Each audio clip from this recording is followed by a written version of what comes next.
కొమ్రంభీం ఆసిఫాబాద్ జిల్లా వాంకిడి మండలం ఏనోలి కోలంగూడ పాటగూడ గ్రామాలలో త్రాగునీటి సౌకర్యం సరిగా లేకపోవడంతో ప్రజలు చాలా ఇబ్బంది పడుతున్నారని వారి యొక్క మంచినీటి సమస్య తీర్చాలని ఖాళీ బిందెలతో ప్రజా సంఘాల ఆధ్వర్యంలో కలెక్టరేట్ కార్యాలయాన్ని ముట్టడి చేసి ధర్నా నిర్వహించిన గ్రామ ప్రజలు కొన్ని నెలలుగా తమ గ్రామాలకు నీరు లేక చాలా ఇబ్బంది పడుతున్నామన్నారు.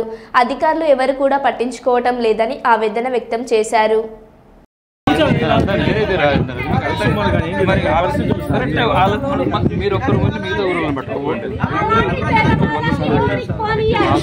మేము చాంబర్లో రోల్ చేసాము. ఒక అధికారిగా ఒక మానవవాదిగా మేము అడగలేము అర్థం ఉంది కాబట్టి మేమే ఇక దూపుకొని పోతాం. తెలుసు మీ బాధని కూడా మీరేమో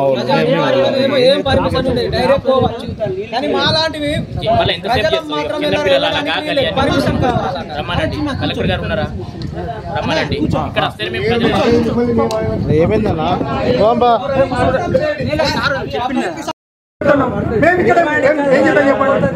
పోనీ మా దగ్గర ఒక్కటైనా చెప్పుకోవడానికి సమస్య మీరు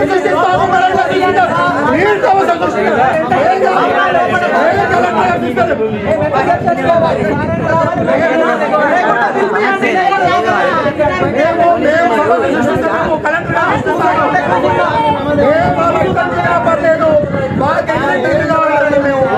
మా గిరిజన బిడ్డలు ఎంతమంది రావాలా? మా గిరిజన బిడ్డలు జ్వరానికి చచ్చిపోవాలా, నీళ్ళకి చచ్చిపోవాలా, ఎండా చచ్చిపోవాలా, భూములు లేవు, ఏమి లేవు. మా గిరిజన నీళ్ళు చివరికి మాకు వదిలేదు కదా. మీరు ఈ సమస్యని చిట్లం చేసేది పోలీస్ డిపార్ట్మెంట్, కలెక్టర్ గారు రమ్మని చెప్పండి. మీరు ఎందుకు ఇది మా హక్కు, ఇది మా హక్కు, మా హక్కు.